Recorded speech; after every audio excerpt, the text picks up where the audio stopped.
Okay, Sarah, we might give it a minute or two, but as people start to drift in, I want to thank everybody that's here already. Thank you very much for coming. It's beautiful to see so many people here on a Sunday afternoon. And I'm very excited today because I've heard about some of Sarah's work, but I am yet to see her real magic, and I'm hoping to see some real magic or intuition coming out tonight. For those that don't know, Sarah's been doing this for some time, but she's just getting some more training and qualifications now so she can take it up to the next level. Sarah, how long have you been in China for? 6 years. 6 years, yeah. And how's your Chinese?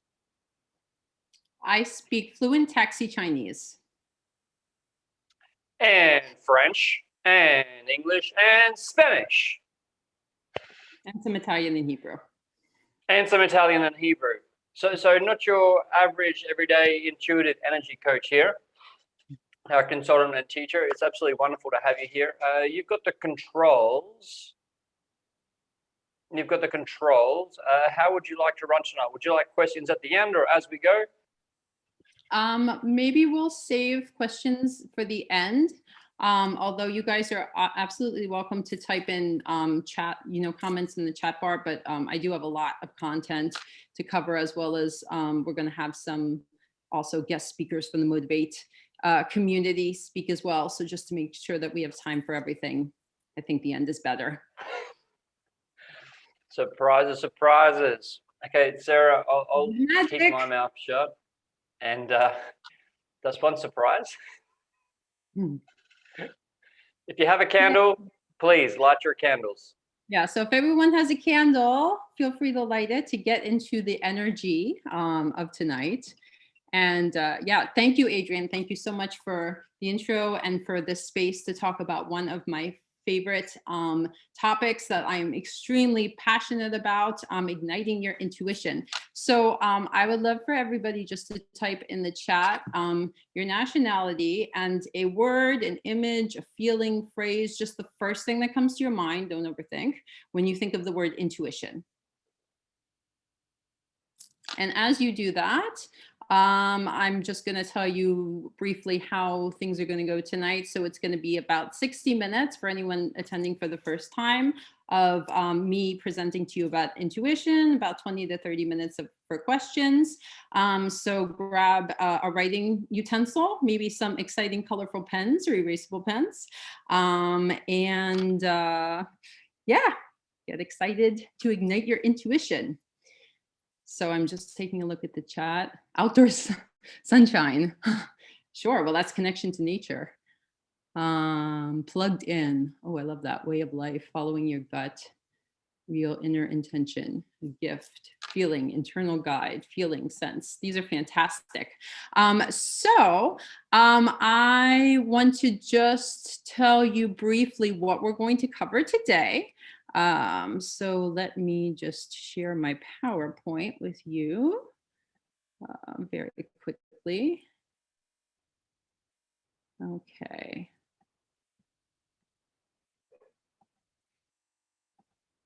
Okay, so like a good teacher, I always have our lesson plan laid out.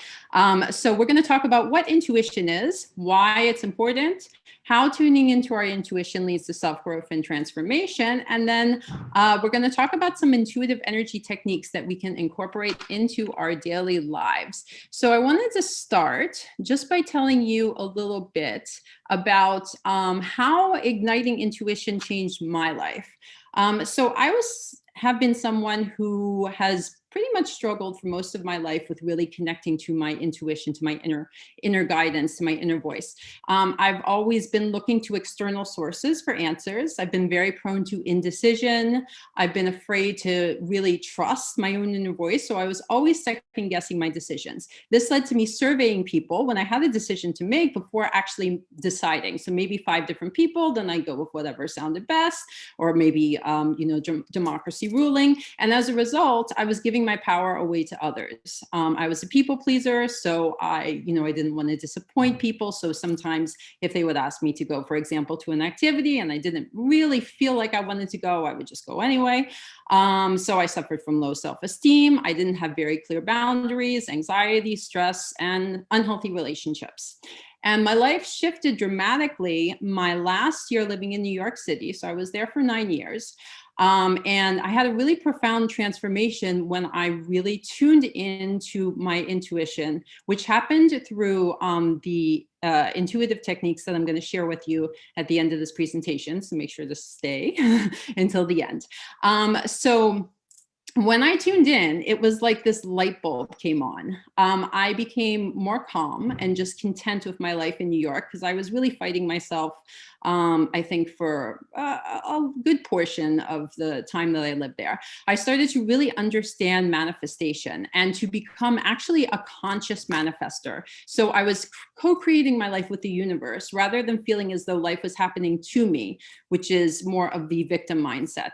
And as a result, I manifested a lot of amazing things that year, because when you have a very clear intention and you put it out into the universe responds with speed.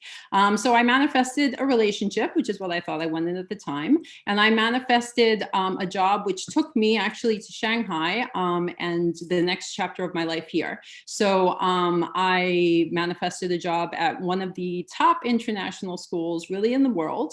And when I was living in New York City, I really had more of a scarcity mindset.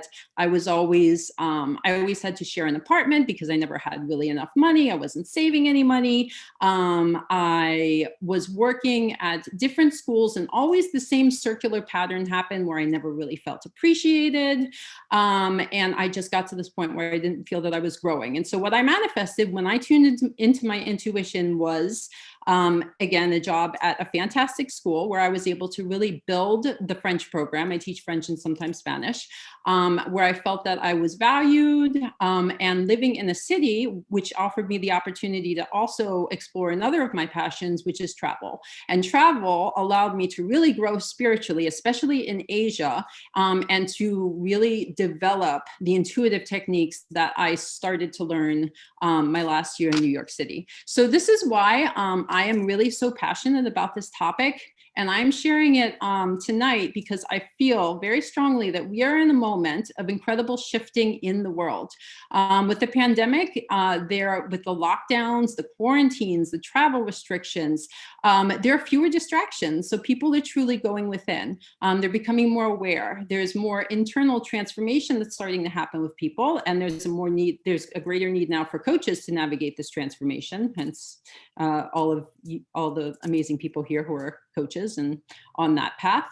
And then intuition also involves acknowledging connection, not just to yourself, but also to the rest of the world. The idea that we're all connected. We have this term oneness, that everything is one. So tuning in, when we truly tune in, will also change the way that we interact with each other on this planet. And my goal, I really feel that my goal, since I have tuned in to my own intuition and tuned into the rest of the world, is to raise the vibration of the planet and to create a new collective consciousness that is based on empathy, kindness, compassion. So that's just a little intro. Thanks, Ben.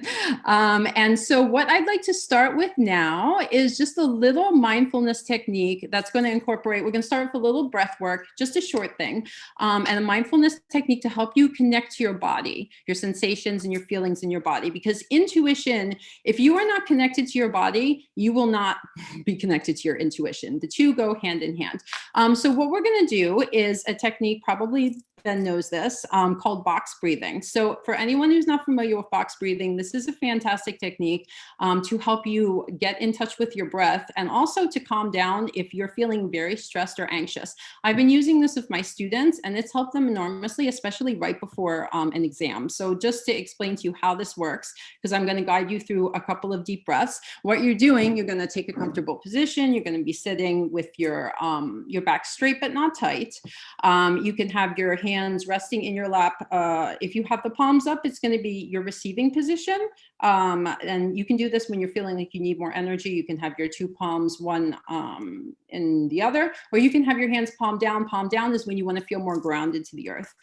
So what we're going to do when we do the box breathing is we're going to breathe in deeply through our diaphragm. We're going to really imagine our lungs expanding with air. So we breathe in. And then when we can't breathe in anymore, we hold. So now you can hold, I'm gonna count, 5 or 6 counts. I'm not gonna count out loud, I'll count it silently. But when you do this at home, I recommend holding for as long as you can hold. And then when you, so you're breathing in through your nose, this is important because actually I've learned this in pranayama classes that we should be breathing through our nose, but most of the time we're not. And this can lead to other health problems. So you're breathing in deeply through your nose. You're going to hold. And then when I tell you to exhale, you're going to have a deep exhale through your mouth.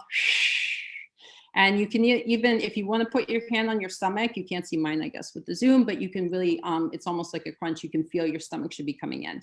Okay, so we're going to go through and we're going to do 3 just simple deep breaths. And then I'm just going to lead you through a short mindfulness exercise to connect with one of your energy centers, which is in this area. It's also referred to as the third eye. If we had more time, I would do a couple more, but I want to make sure we get to everything. Okay, all good. Great. Okay, so take a comfortable position and focus on a point across the room. And I'm going to do this with you. And put your focus behind your eyes. And slowly breathe your eyes closed. And now we're going to take our first conscious inhale. So inhale deeply through your nose and hold. And deep exhale through the mouth, releasing and relaxing any stress, any tension in your body. Another deep inhale through your nose and hold. And exhale deeply, releasing any energy that no longer serves you.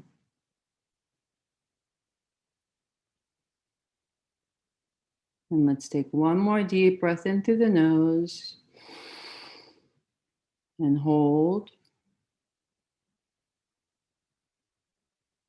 And deep exhale, relax, release all the tension, any stress, just let it go. And now I'd like you to bring your awareness to the center of your head.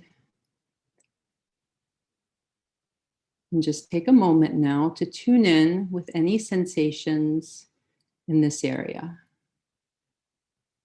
Any tingling, vibrations, the warmth of circulation, any coolness, heat. Just tune in.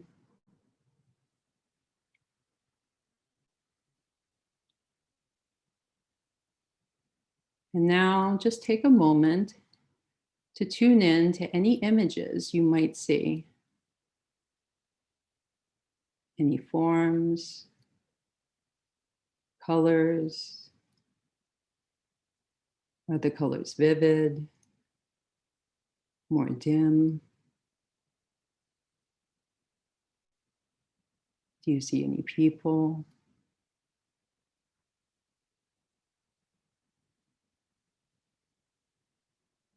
And now just tune in to any emotions that you feel in this energy center.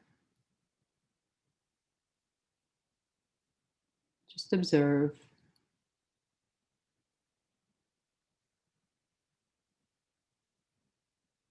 And now take one more deep breath in. Exhale. And when you're ready, you can slowly open your eyes.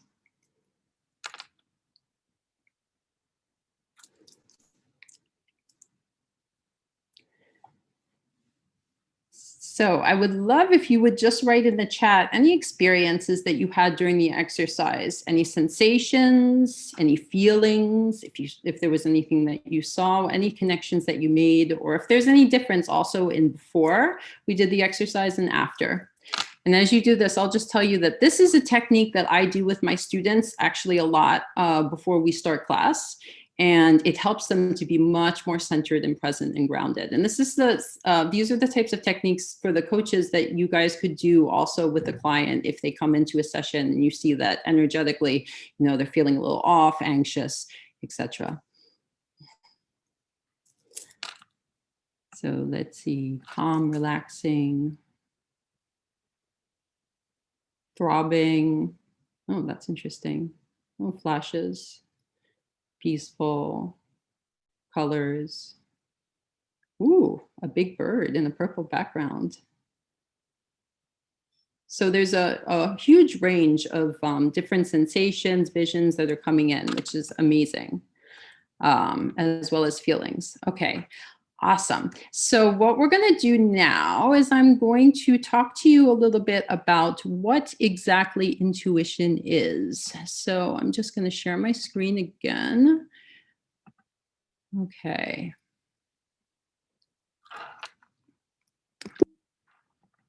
Okay, so a lot of times we talk about intuition without necessarily being able to define it. So I found one definition in Oxford Language Dictionary: the ability to understand something instinctively without the need for conscious reasoning. So intuition is spontaneous, it's fast. Unlike your conscious mind, it's much quicker than your mind. It's often referred to as a gut feeling, a knowingness. And if anyone has read The Power of Now, Eckhart Tolle, I highly recommend it. It's a life-changing book. Eckhart Tolle refers to it as a conscious presence, your deeper self. It's your unique superpower, your tool to accessing knowledge about yourself and about the world.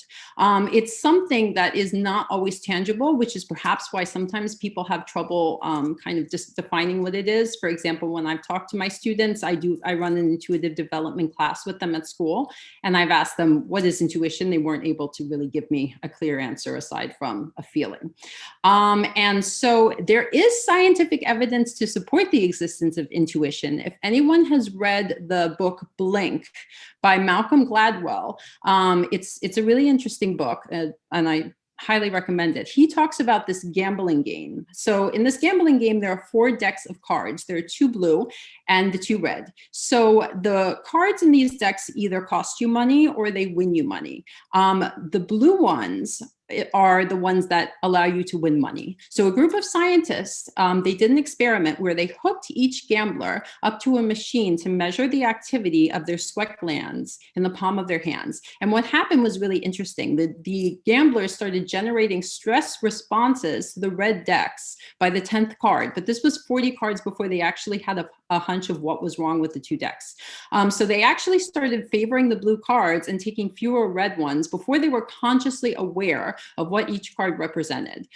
So there you go, science backs intuition. And so the key word, synchronicity and abundance, I'm going to be talking about these a lot during my presentation. So really, when you align with what you want, you become a conscious manifester, a term that I mentioned before. So the universe, it responds to fixed intentions. You are actually become, when you connect with your intuition, you actually become aware of your intentions. And so you manifest with more ease. And so the idea of synchronicity is just that we change and the universe furthers and expands that change. So we're going to talk a little bit about what life looks like without and with intuition. So without intuition, it's like you're driving, but you don't know what the final destination is, and you don't know exactly how to get there either. So there's a lack of awareness of yourself and others. I mentioned that for me, when I was not connected to my intuition, I had a lot of trouble making decisions. You can feel stuck you can have difficult relationships. So, and unnecessary problems. So for example, have you ever been in a relationship and there have been some signs that something is not right, but you just choose to ignore them, and then things end badly? Like maybe the person at the end ends up ghosting, or you find out that they weren't really ready, or they were not ready to be emotionally committed.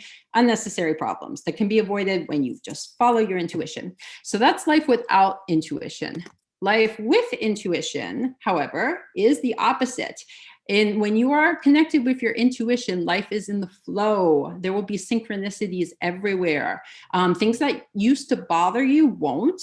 Things that used to be a pattern will now be easier to get rid of because you have awareness. So if you had a pattern, for example, at jobs, that you were manifesting jobs with maybe a boss who was manipulative. I had that, for example.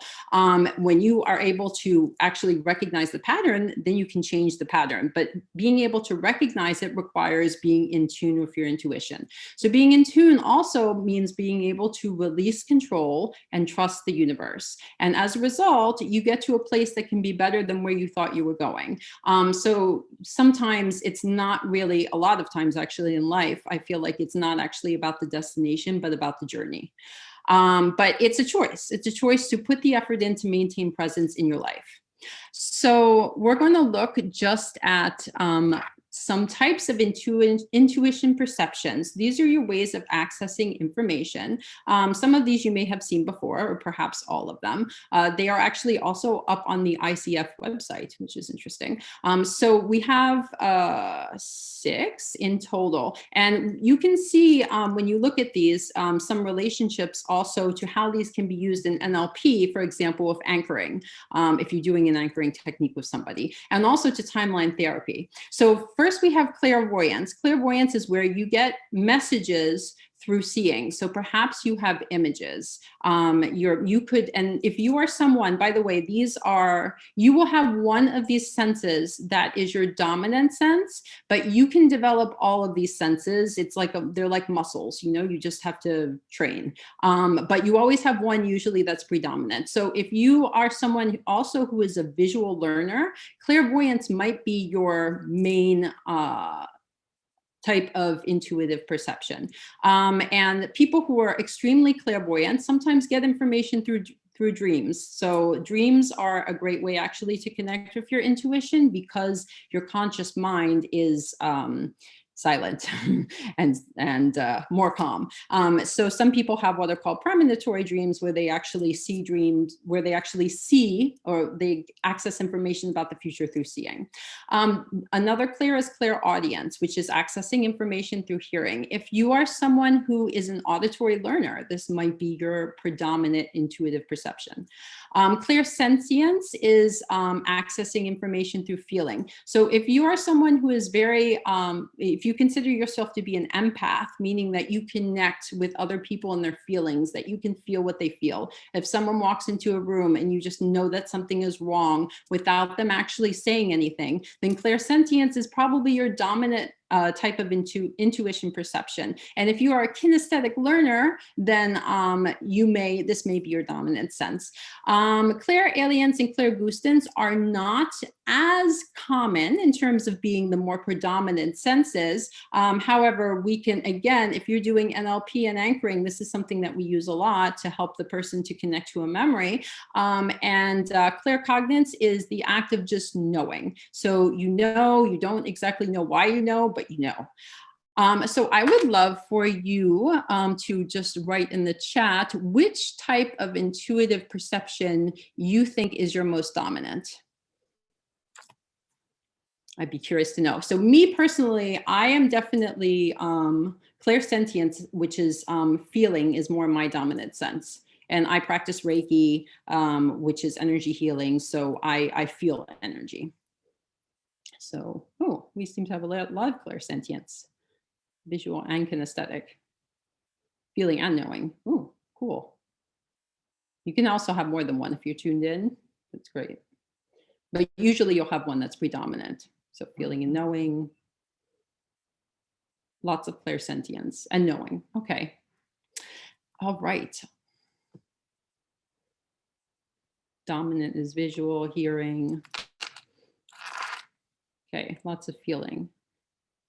Very interesting. Cool. Okay, so we are now going to talk about, oopsie. Areas where igniting your intuition can help you. So these are areas that are actually from the wellness wheel, if any of you are familiar with the wellness wheel. And so first, we're going to have some amazing coaches from our Motivate community present on some different areas where intuition has helped them. So we're going to have Alicia, who is a phenomenal creative life coach and has also been a fantastic mentor to me in helping me to find ways to connect with my intuition, who's going to talk about the mental area. And then next, we're going to have John, who is an awesome leadership coach and an ICF coach. And so he's going to specifically talk about intuition and how that has helped him in coaching.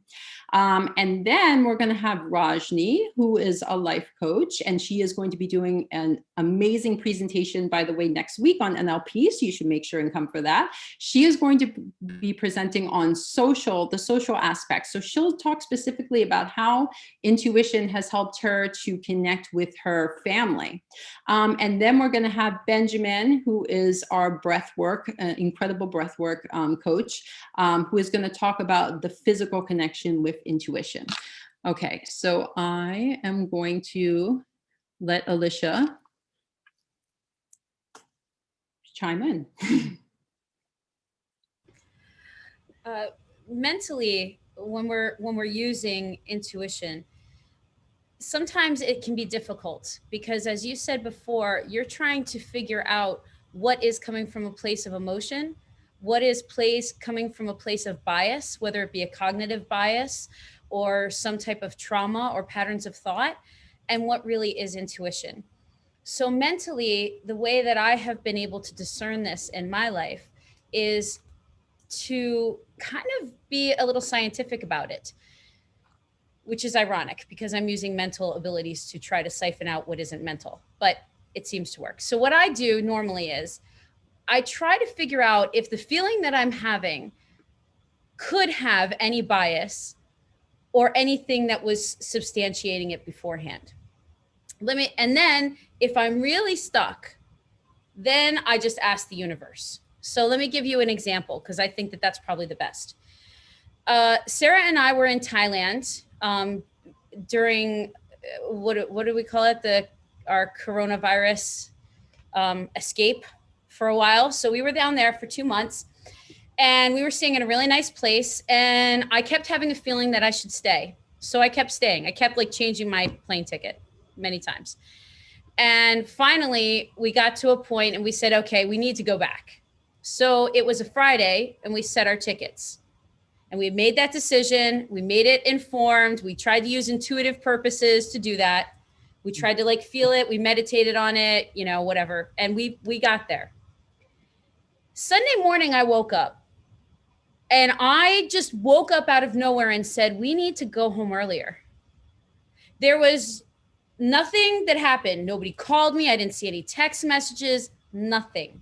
I just woke up and said, we need to go earlier. And then, of course, you play this tennis. Okay, where is this coming from? Is this fear because I'm afraid I'm not going to get back? Is it this? Is it this? And then I started research. Okay, what is the bias that could be here? I couldn't really find anything that would be the mental reason for that happening. So then I did my second approach was I manifest answers. I say, okay, universe, if this is really the way I'm supposed to go, show me. Just show me. During the next 45 minutes, I got a call from my mom back home saying that my father's surgery, which is one of the reasons that we had been staying there so that I could get to America if there was an emergency, his surgery was postponed. Therefore, getting rid of the one reason I needed to stay in Thailand. I got off the phone and a guy that I had met on the island sent me a message saying, P.S., just heard from government.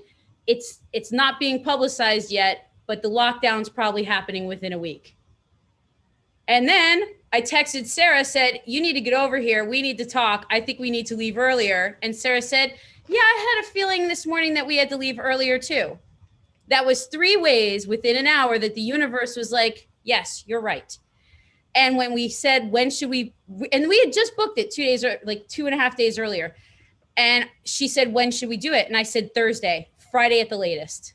I just had it. And she's like, why? I'm like, I just have a feeling. Ladies and gentlemen, Sarah and I, we came back to China and we got through immigration precisely 1 hour before the country's borders shut down. So that is an example of intuition and how you can mentally kind of figure out what's going on. Awesome. Thank you, Alicia. And that's true. There was a lot of, I think, intuitive development and intuition igniting that happened during that trip. Because as I'm going to talk about later, when you also are in a situation where you are not feeling safe, your intuition is going to ignite. It will kick in. So yeah, thank you for sharing that amazing experience. Now we're going to hear from John. Okay. Thank you, Sarah, for having me. Hi, guys.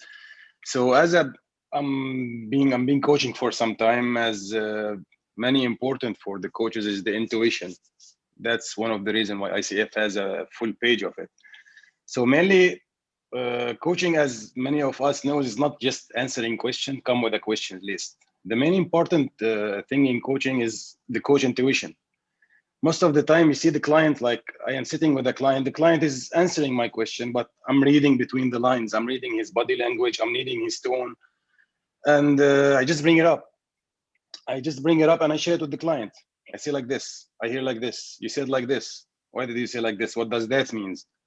And it gives the client and the people too much awareness. One of the things my intuition, I know that my intuition is on good level. The thing what's really improve it and enhance it is the NLP. It's make me like I be able to see better, I be able to read better, I listen better. So that's it. It's very important always. Like most of the time when you don't follow your intuition, you will just you will end up like, why this is happening to me? But if you think of it like you had a feeling, but you ignored these feelings and you keep going and you keep doing what you're doing, because you ignored this feeling, and this feeling most of the time is your intuition. Whenever you feel something or you see something or feel something or see something or understand something, just address it. Especially if you are a coach, just bring it up to the clients. I'm seeing like this, what is that? And that's it for me. Wonderful. Thank you, John.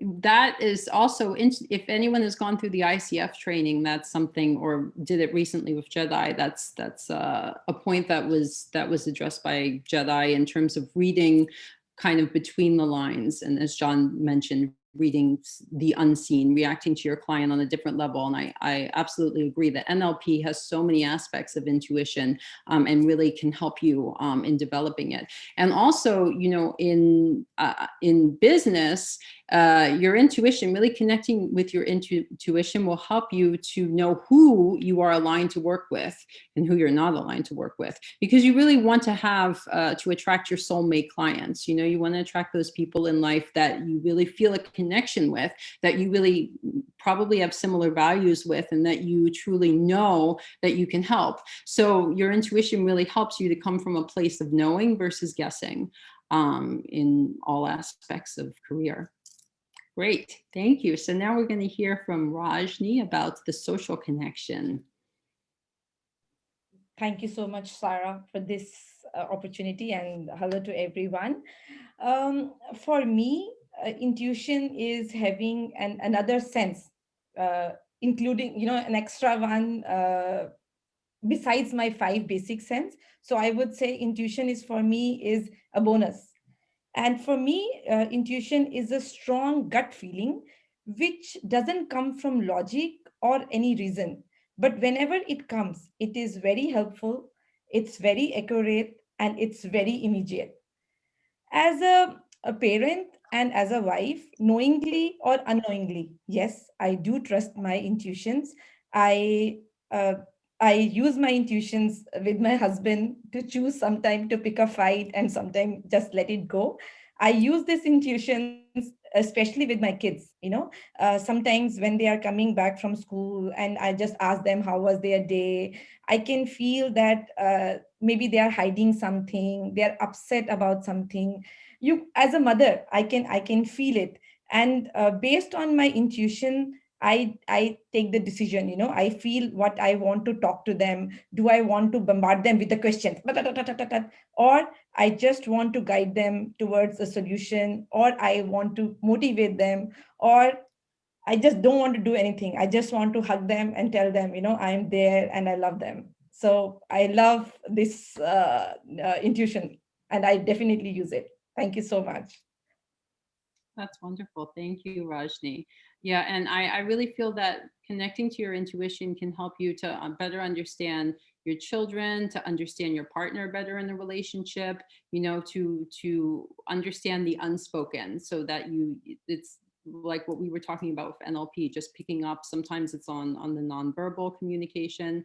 It can really strengthen your relationships.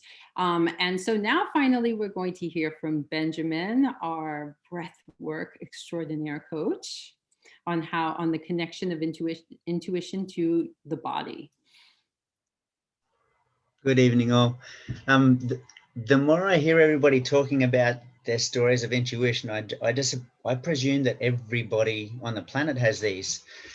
My first one, I'd had a particularly rough time, and my business was beginning to close down. I discovered this breathwork stuff, did my first session just basically via the video that I was watching. Breath, breath, breath, breath, breath. And then there was just something happened, and I tuned in to something else. And the voice came through my head, you need to seek solace now. At the time I was teaching martial arts, and I hadn't read too many books, which this voice has also since told me to. So I was like, what is solace? It's a safe space, I think. Anyway, the next day, one of my students came into the gym, and I was telling him, the gym's starting to die. I need to find a job. And he said, why don't you come and do some support work? I said, what's that? He said, helping people with mental health. So sweet. I said, where do I go? And he said, the company's name is Solace. The sky fell on my head. It fell on my head. I've got goosies right now. My legs are goosied up. So that voice has stayed with me, and it's the one that I listen to when I need to make a decent decision. I imagine that it's like you can tune into these different voices in your head. We've all got them. They speak, and then one comes out. If you can, I don't know, with your body, with the breath work, when you start to learn how the inside of you can move, and you can put extra contraction into a breath and hold tension within your body and move that tension throughout your body, this is raising and lowering your vibration. So when you want to tune into a particular space and time, you need to close your eyes, no distractions. You could be seated, laying down, it doesn't matter. Okay, just the intention is what you're after. So fully deep in, fully deep out. Breathe until you start getting like a little dizzy feeling. That's the plane of lucidity.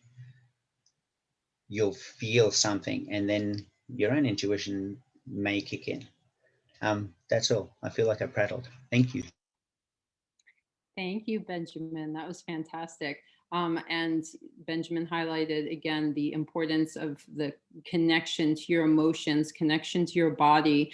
And also, I would just add to that you can use your intuition when you have a problem in your body. If you're really tuned in, you will understand, you'll have a sense, a feeling that something is wrong, probably before you have to go to the doctor and it manifests itself on a larger scale. And when I talk a little bit more about Reiki, which is energy healing, I'm going to address that as well. And when you're able also to tune into your intuition, it can help you in lowering stress and anxiety.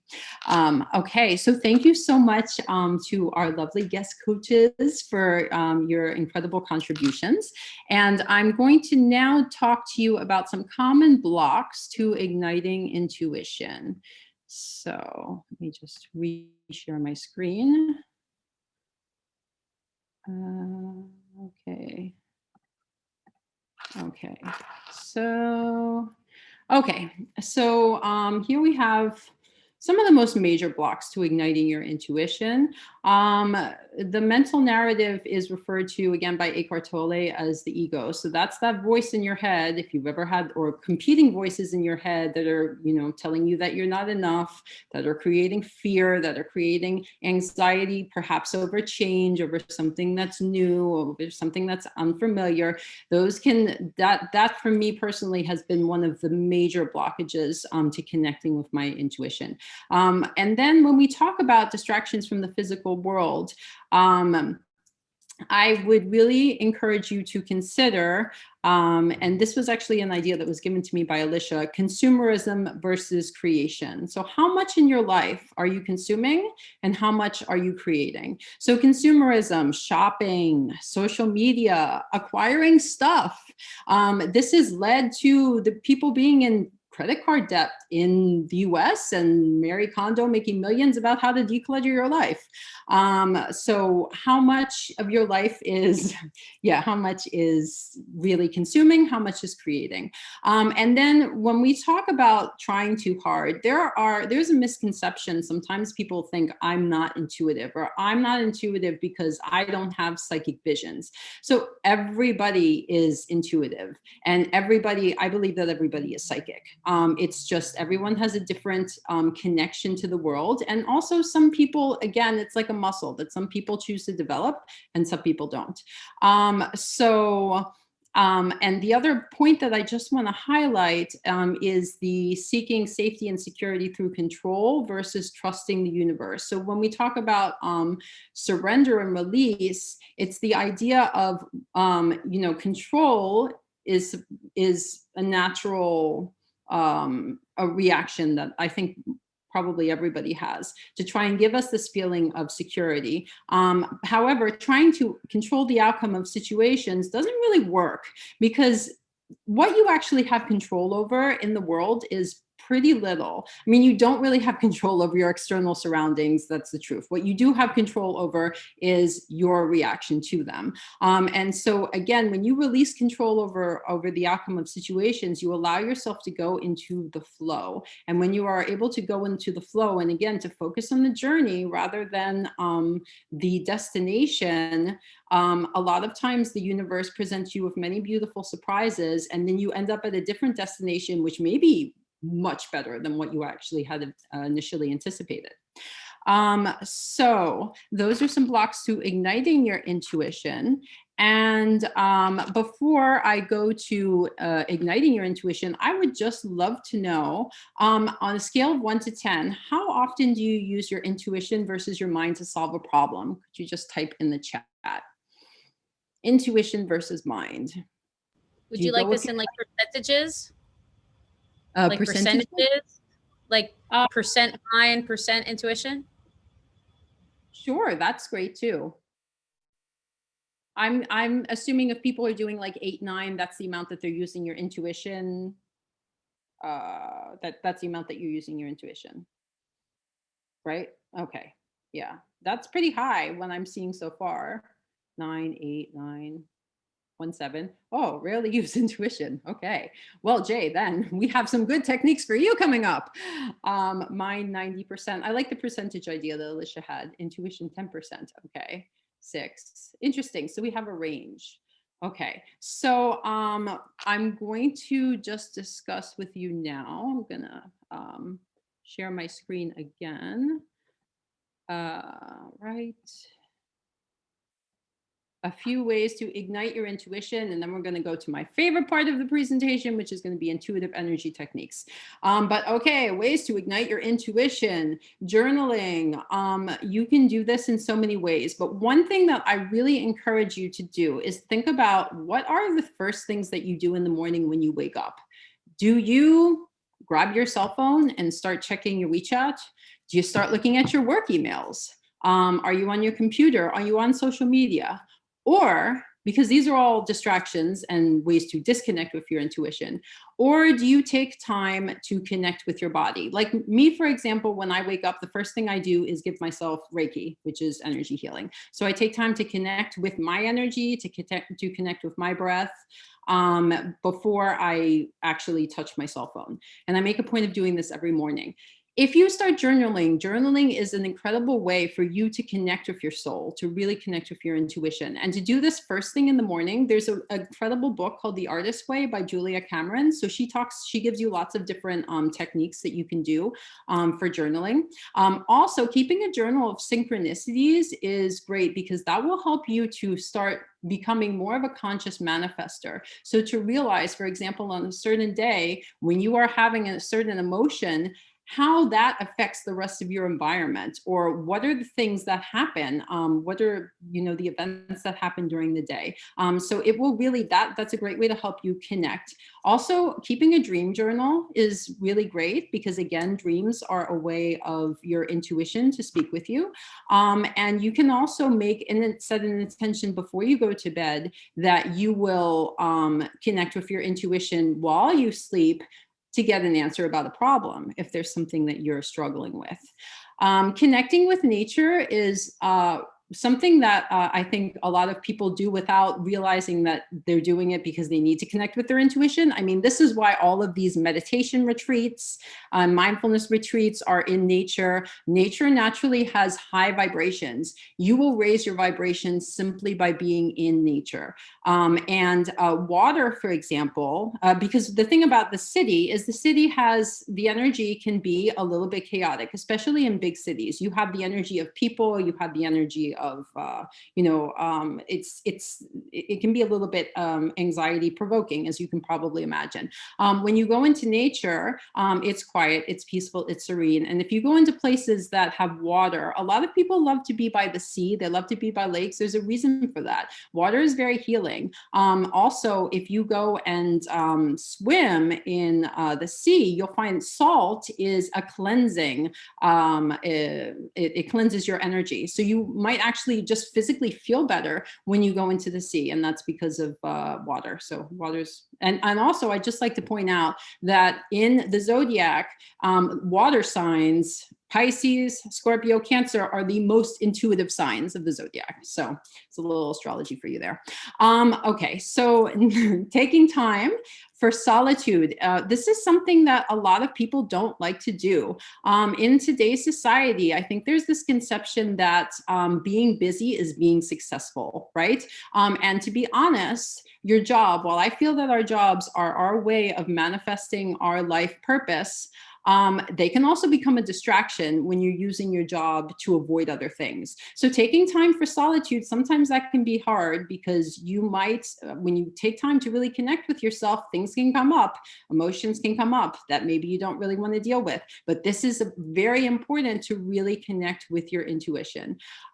So just some other ones that I'm going to highlight. When I talk about taking time for solitude together with travel is fantastic. Taking solo trips. So travel naturally will increase your intuition because, again, when you are in an environment where you are not comfortable, your intuition is going to snap into place. And especially when you go to a country and you don't speak the language, you're going to be relying on your intuition to really to understand what's going on. You're going to be relying on the nonverbal communication that's happening with people because and maybe reading people's energy as well. So your intuition will be ignited. So travel is an amazing way really to connect with your intuition.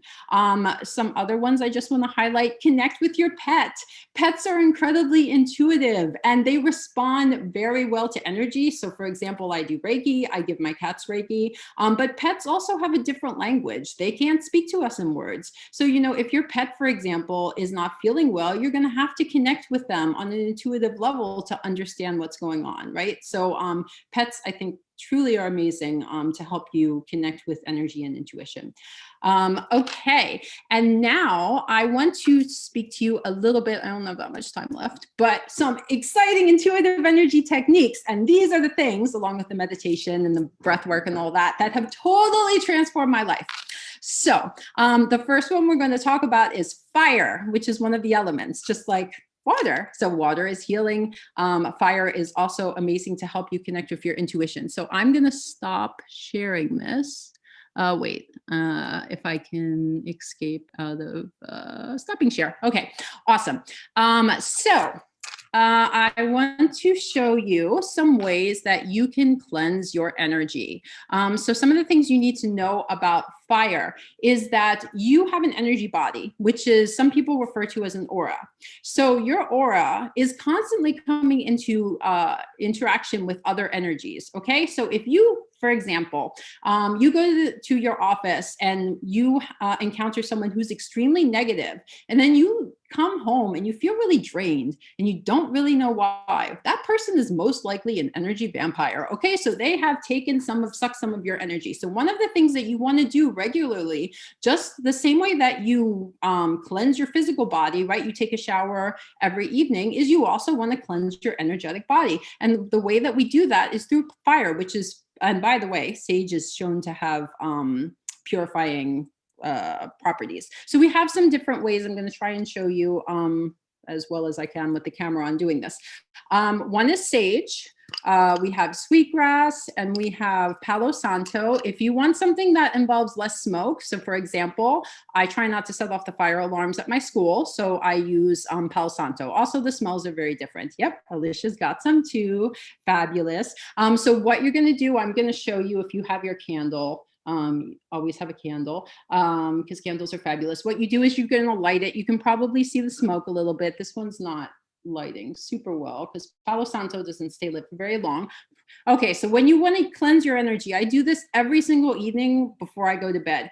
You always want to go in counterclockwise fashions because clockwise seals the energy in, counterclockwise releases energy. Okay, so you do this with your aura. You want to cleanse yourself. You also want to cleanse your space regularly because you have stagnant energy that can accumulate in spaces. If you have, for example, when I was apartment hunting, I went into an apartment, and maybe this has happened to you. Have you ever gone into a space and just gotten the heebie-jeebies? So this happened when I was apartment hunting. I was with a friend. We went into the space and we were both like, oh, this does not feel good. Okay, so this can happen. Energy can accumulate. So you want to make sure that you're cleansing your energy regularly. So you do the same thing in your apartment, wherever you're living, in counterclockwise fashions. You want to make sure that you do the corners because corners are where stagnant energy can come into place. The windows and doorways as well, because doorways are where there's a lot of energy moving because, people who come in and out. Okay, also fire, which is, as I mentioned, a purifying energy. You can use this to create intentions. So for example, I use the full moon. If you know anything about the new moon, full moon, moon cycles are an amazing time to connect with your energy because the energy, it's very strong. So full moon is a great time to release whatever no longer serves you. So one thing that you can do, for example, and I've done this in the past, when you have a full moon, is to write down an intention, something that you want to release. So maybe there's a limiting belief that you want to get rid of. For example, that you are you want to release control over the outcome and just go with the flow of the universe. Okay, so you write yourself a little letter, I'm releasing control, then you burn it. Okay, so purifying energy gets it out into the universe and you're setting the intention. At the end of the day, the magic is you. These are just tools that are helping you to tune into your own magic.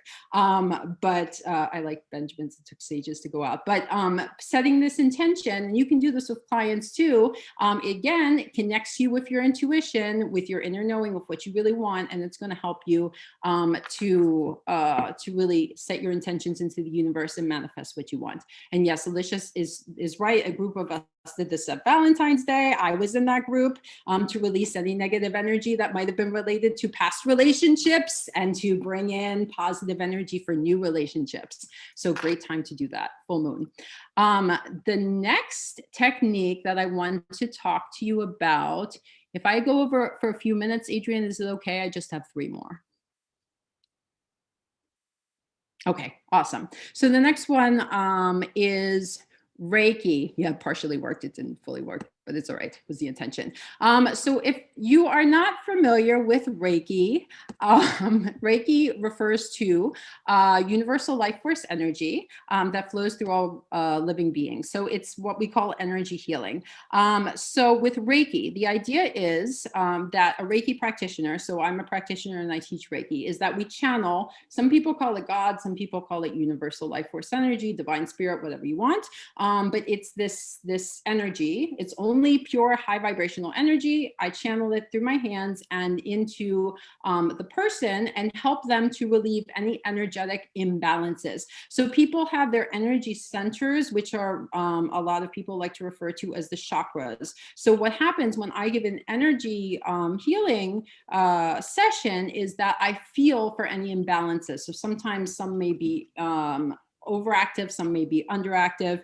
And so what this does is it helps to transform the energy, because Newton's law of energy is, energy cannot be created or destroyed, but it can be just transformed into a higher vibrational energy. You want to be only having high vibrational energy because, again, you manifest energy that is on the same level as you. So if you're high vibration, sorry, that's my cat.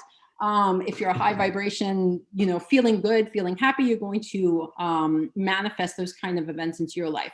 And so Reiki is an amazingly powerful tool that I have started using with coaching, and I have found it to be incredible to see the transformation that that happens with people. Because what Reiki does is it brings up to your conscious emotions, things that are trapped in on the unconscious, subconscious level that people need to deal with. Okay, so it's not uncommon when I've had a Reiki session the first time for someone to cry.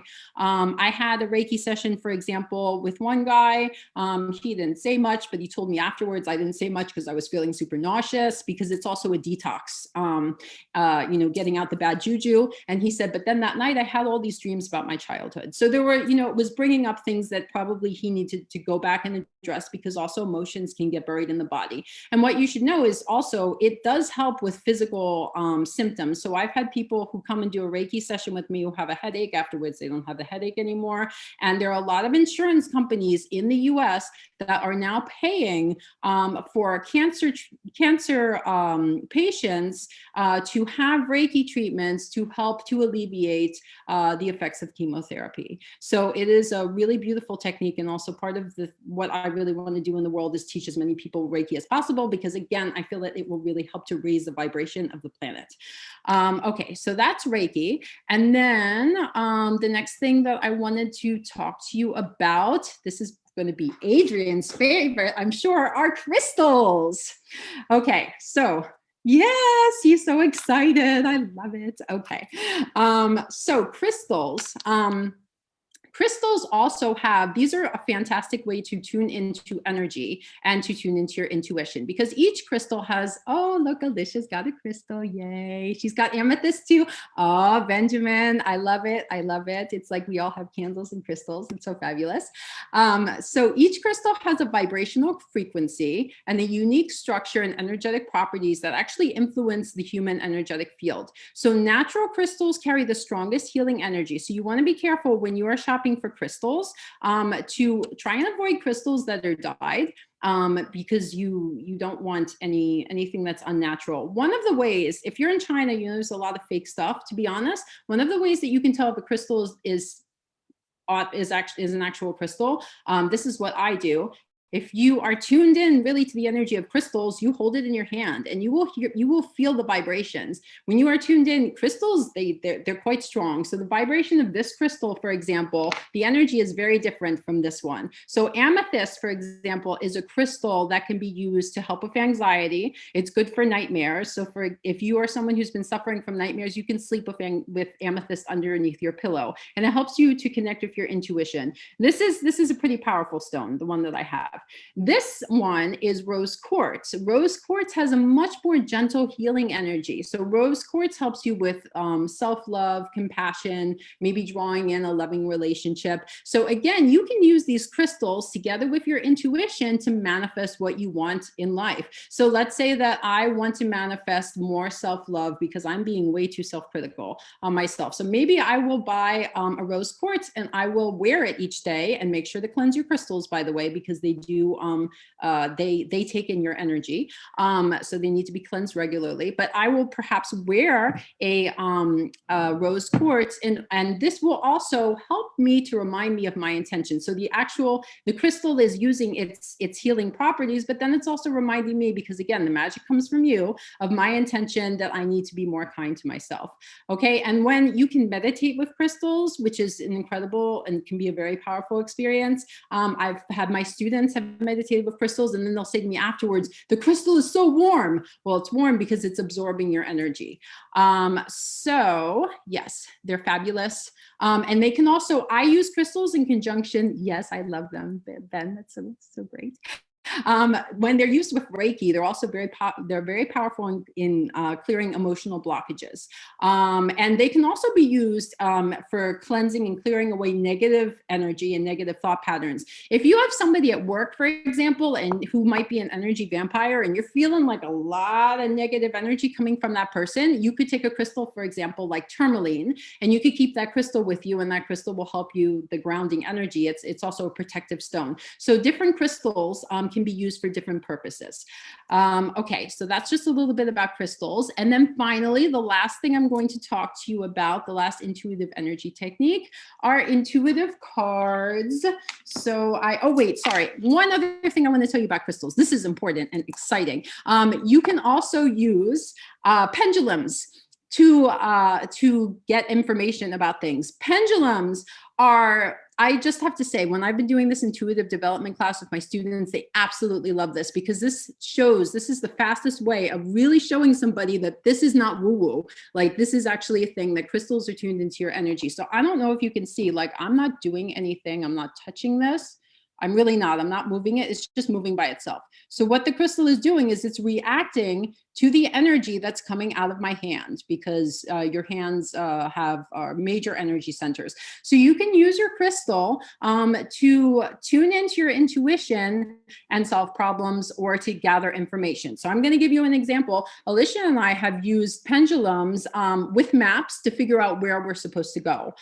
So we've asked the pendulum, we've held it over a map, we've asked the pendulum, show us, pendulum, where we're supposed to go and travel. And then the pendulum has led us to the place. Like, this happened when we ended up going to Africa. We thought, we said, where are we going this summer? We thought it was going to be maybe Europe or Asia. And it led both of us to Africa. And for me, I found that to be a little unusual, because Africa was not really on my, like, I know Alicia loves Africa. It wasn't really on my list of places to go to in the immediate future, but we ended up in Africa that summer, and we had a very interesting adventure, which I would say definitely also connected us with our intuition, because in Africa, nothing is, let's say, runs with order. Easy. That way. Nothing is easy. Yeah, nothing is easy. And places like that where nothing is easy are the best places for igniting your intuition. So the last thing I just want to talk to you about are intuitive cards. So the idea with intuitive cards is, so we have different types of intuitive cards. We have tarot. Now, if you use tarot have images. And so with tarot, you need to learn to read the symbols that are on the cards, okay? If you want to read intuitive cards, you might want to start with oracle cards. Oracle cards give you very specific messages. Like here, I don't know how well you can see this one, but this is intuition. And this one says divine helpers. So oracle cards are good when you're starting out. You just pick up the booklet afterwards, you read the message. But the idea is that the cards are helping you to creatively connect with your unconscious. So what happens is you need to really focus on your question, because if you're not focused on your question, the cards will be all over the place, okay? And then with the tarot, the difference with the tarot is that the symbols, people intuitively will be, their intuition will be ignited, because they will be just connecting in a different way. Everyone's going to connect in a different way to the symbols. These, I have to say, using intuitive cards have totally transformed my life. And I don't think that I would be in China if it weren't for intuitive cards. I did a card reading when I got my job offer, because I still had a lot of fears. And I got cards that were like this for staying in New York, this is related to a woman who's, just is not able to see with her intuition, and she's feeling she's feeling confined. And I got cards like this for moving to China. And this is the sun. It's talking about new beginnings. It's a beautiful card in the tarot. So I've also used intuitive cards with together combined with coaching, and it's been a great way to help people connect. So that is everything. So I just want to share with you my screen one more time. And okay, we can go through these. And so, yes, I just want to leave you with this quote from Malcolm Gladwell. These were the sources that were used in this presentation. And if you would like to stay connected, this is my WeChat. I have a website where I have a lot more information on the intuitive techniques that we did today, if you'd like to know anything more than what we covered. I also created recently a Facebook group if you would like to dive in a little bit more to your intuition and keep connected with exciting intuitive energy techniques. I have an Instagram as well. And then the other WeChat that I wanted to just bring up with you is Soul Listers. So this is a very exciting group that I am creating together. It's a collaboration with actually a couple of people in the Motivate community. So Alicia, Gilbert, Janine, and the idea is to bring together a community of soul-centered people connected to their intuition. So soul-centered people, bringing them together in creative ways to really support their personal growth. So the idea is it's going to be a space for sharing resources, articles, inspiring each other. And we're planning to have events online and offline. Even if you're not in China, I still encourage you to join, because our goal is to also make this international and really, again, raise the collective consciousness and create a community, a high vibrational community. So that's it. Thank you. Well done. Now I can read the chat. Oh. Any questions? Adrian's used the pendulum. That's so exciting.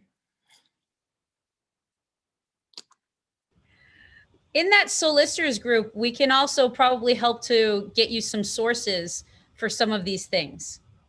So if there's questions about specific sourcing of things, because I've already had some people send me private messages on that, we can help on the group chat.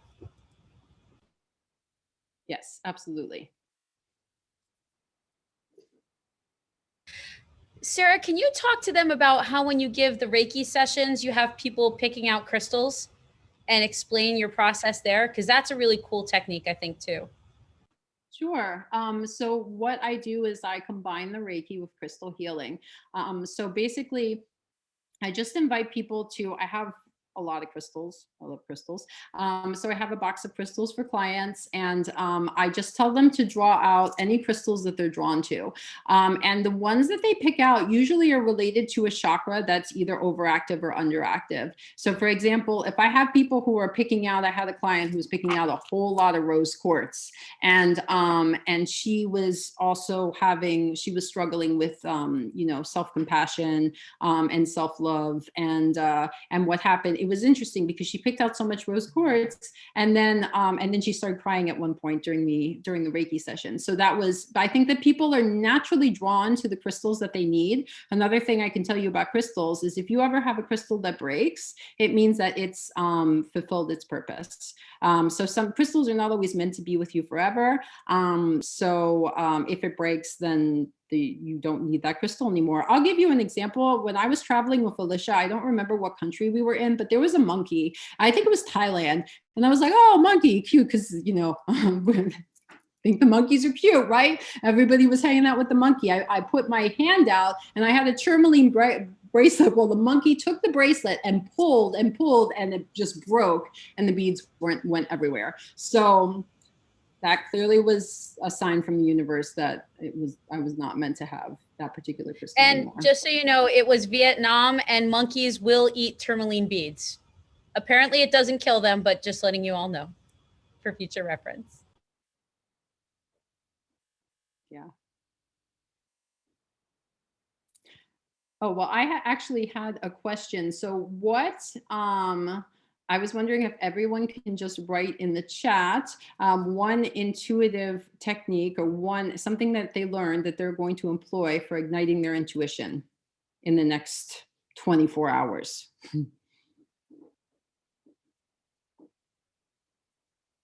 Breathe. Yeah.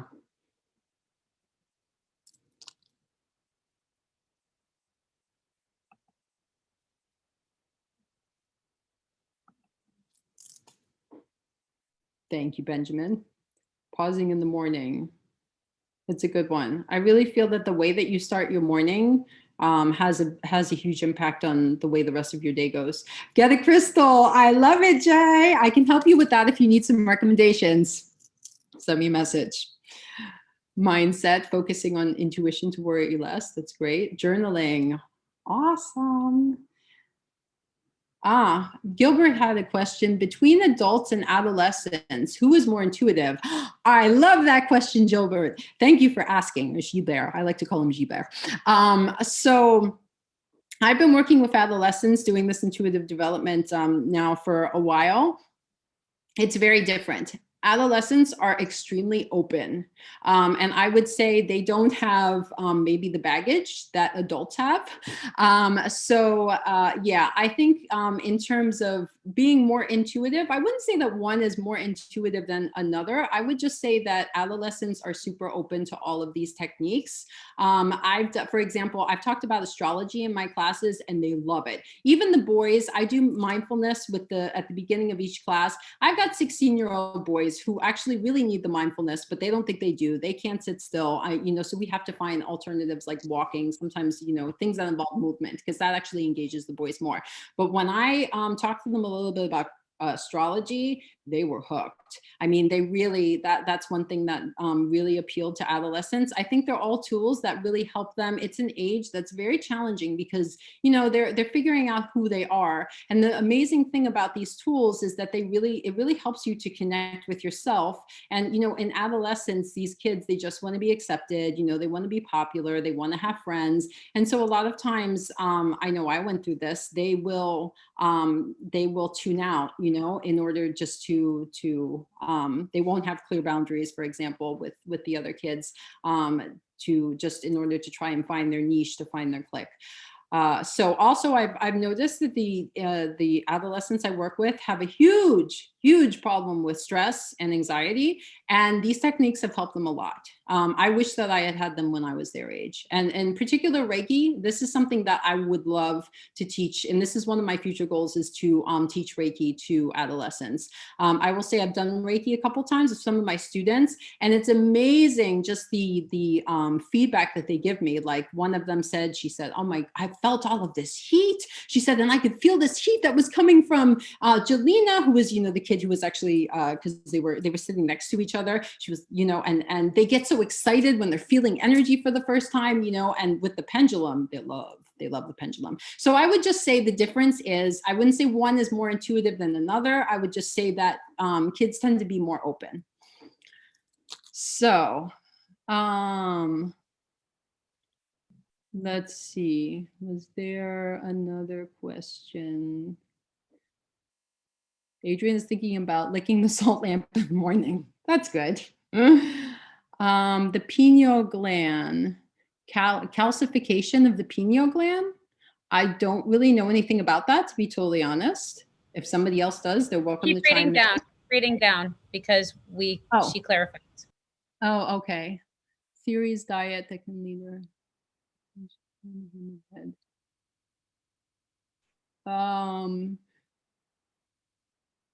Yeah, the pineal gland has been associated with the sixth sense of intuition. Yes, that is what I have read as well. And that's why when they talk about the third eye, which is supposed to be your major intuitive, the two major intuitive centers are your third eye, which is here. And I don't know exactly where your pineal gland is, but I think it's in this area somewhere. And then your crown chakra. So, because the idea is that you're connecting to energy, from above, but then you can also connect to energy from below. But so I would say I'm sure there's a correlation, because that's the area where, it's a major intuitive center. After that, to be totally honest, I don't know that much about the pineal gland. I would have to further my knowledge in that domain. But diet will surely affect your intuition. When people have, when they've eaten too much bad food or various things, and fasting is often common in a lot of countries. So different types of fasting could increase your intuition. Absolutely. That's a very good point, Adrian. The mind, body, spirit connection as well. When they say you are what you eat, there are low vibrational and high vibrational foods. So you want to feed your body with nourishing and high vibrational foods because it's going to raise your vibration. If you, for example, that's one thing that they say when you meditate is that you shouldn't eat before you meditate, because then your body is going to be focused on the digestion rather than on meditating. But if you will notice, I'm sure when you're eating high vibrational foods, you feel good, you feel better, versus when you've just eaten maybe a bag of chips or M&Ms or something like that, which is why I'm as a teacher a little concerned about some of the snacks that I see my kids eating. But oh yeah, and Adrian's got an M&M maybe. Yes. Let's see. What is the pendulum made from? The pendulum is a crystal, so it's a crystal. Although you can make your own pendulums. I haven't ever tried that, but you can. I mean, the advantage to having a pendulum that is a crystal is that a crystal is, a intuitive energy tool. So it connects with energy. So I would recommend, if you're going to use a pendulum, use a crystal. What are some ways to, that's a good question. What are some ways to create on a daily basis rather than consuming? So I would think about so there are so many different ways of creating, but creating is really also using your imagination. So journaling is a way to create. If you like, for example, I'm a violinist, so playing music for me is a way to create. I feel like anything that involves also art is a visual way of creating. So it depends on, it depends on what your interests are, but yeah, so journaling, art, music, baking, cooking is a way to create as well. Especially if you like to be like Alicia and create something that not from a recipe. Yeah, that's a type of creation. So there are tons of ways to create. It's a good question. Fasting. Actually, fasting, by the way, there's an incredible book by Deepak Chopra called What Are You Hungry For? And he talks about fasting and connecting. He's, spiritual guru. And he also talks about connecting with your intuition and through fasting. And he recommends fasting, I think, 1 day a month, or maybe even more than that, but it is good. It's like, it's like similar to Reiki. It's a detox. It cleanses out your system. So, so fasting seems to be the new trend, to be honest. I see a lot of people now who are doing intermittent fasting. So yeah. Will I do a workshop on high vibrational foods? Yes, that is a plan when Alicia's Center is open. Absolutely. I also like to bake, by the way, and I bake high vibrational desserts. So they're usually gluten-free, vegan, and I don't use any nasties, so no refined sugar,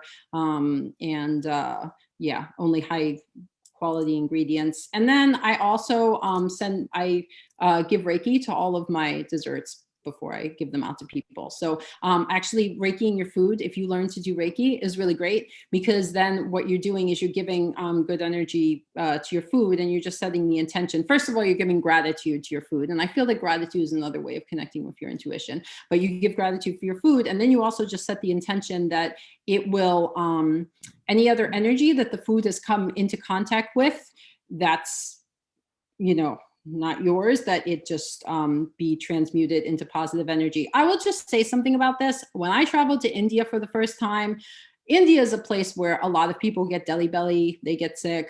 I mean, I'm vegetarian, which made it easier, although I wasn't vegetarian until I went to India after the first trip. But when I went to India, I always religiously Reiki'd my food. I never got sick. And in general, I don't get sick very often. And I really think that the Reiki is a huge part of that. Oh, thanks, Alicia. Chocolate. Yes, chocolate. All of my desserts involve chocolate.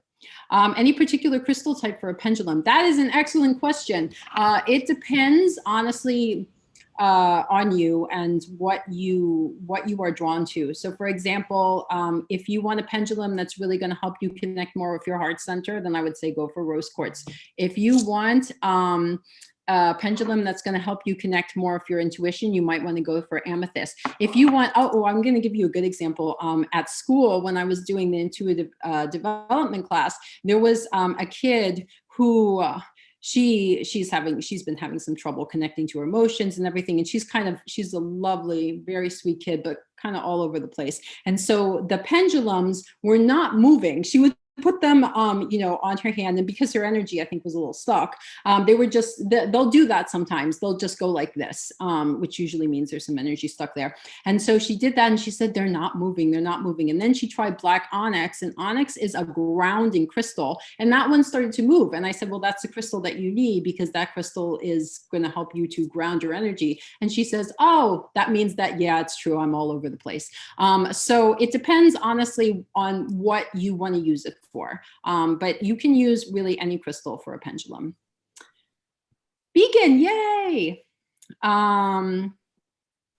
Yeah, the Alicia, the last comment that she made, yeah, that happened.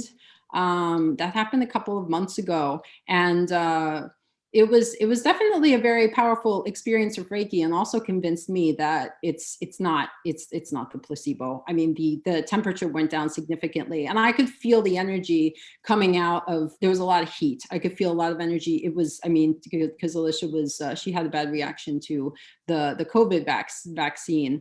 And it was quite strong. I could feel, what she was experiencing, but it definitely helped with the temperature. So it's incredible. Reiki will change your lives.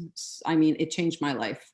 So, and I will tell you just the Reiki story. That's also part of the reason that I'm in China now, because the weekend that I got the job offer to come here, and I had maybe 2 days to decide, was the weekend that I did my Reiki 1 and 2 training. When you do your Reiki training, you get an attunement. So what the attunement does is it's kind of like a burst of high vibrational energy, and it just connects you to your intuition in a very, very strong way. And so what happens is you get the attunement, and then you spend the entire day giving and receiving Reiki. And by the way, when you give Reiki, it's flowing through you, so you're also receiving it. So what happens is, by the end of the day, the mental narrative is totally silent. Your head is so clear, and you are just so connected to your intuition. So before, I was saying, no, I can't take the job. I can't take the job in Shanghai, because my dad was quite sick at that time. I didn't, I had a lot of fear about moving, going to a country where I didn't speak the language. There was a lot there. And then at the end of the day, after all of the Reiki, I said to everybody, I said, you know what?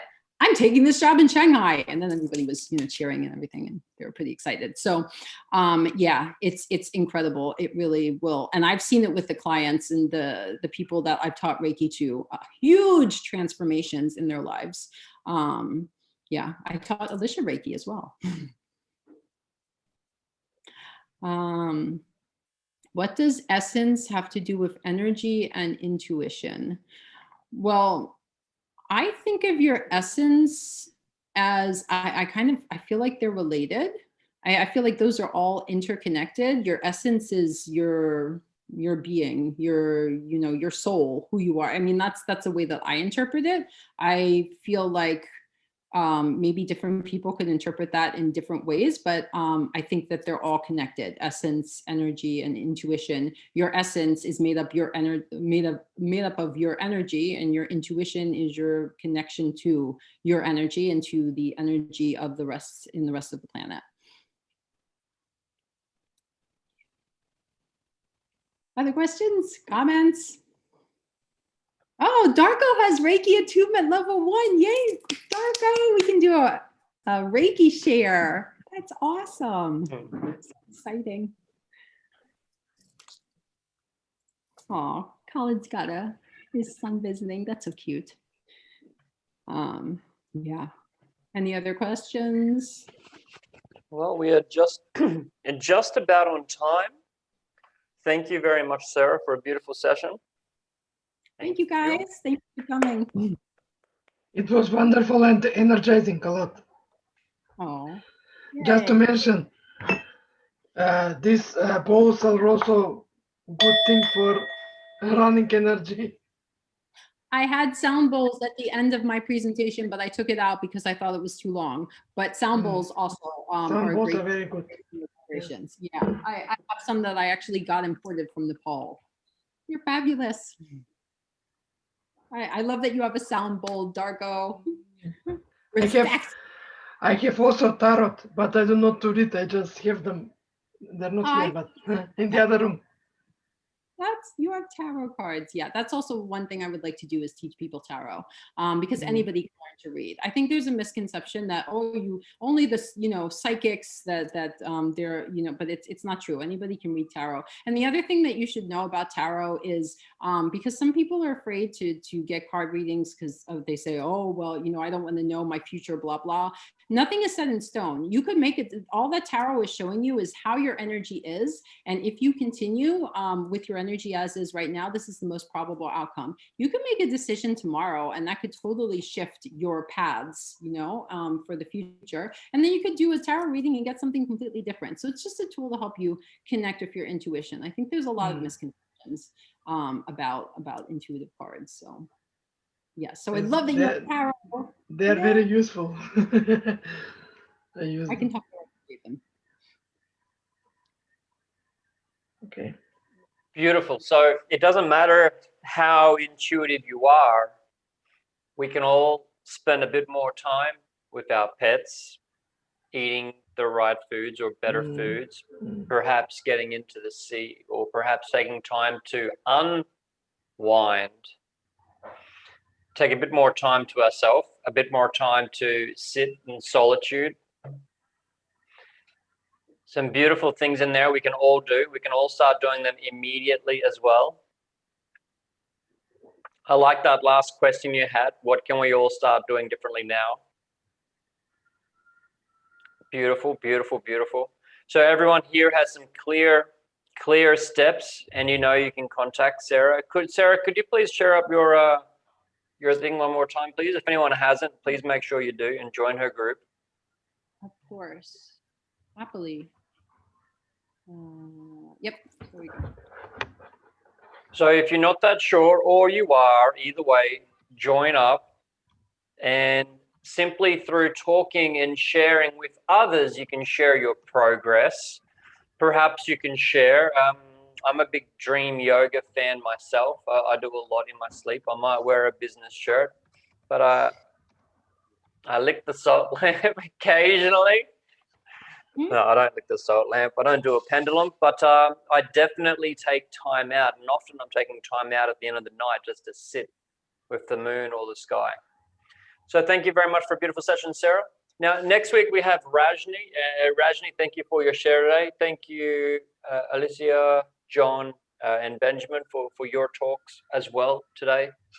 Sarah, great to have those other people in. So next week, guys, we'll have Sarah, April 25th. Special day for Australia, but Rajni will be here sharing a great session. And I look forward to seeing more of you then. Thank you all very much for coming today. Yeah, thank you so much, everybody, for coming. Thank you. Thank you also. Thank you. Thank you, Sarah, so much. Bye. Great job.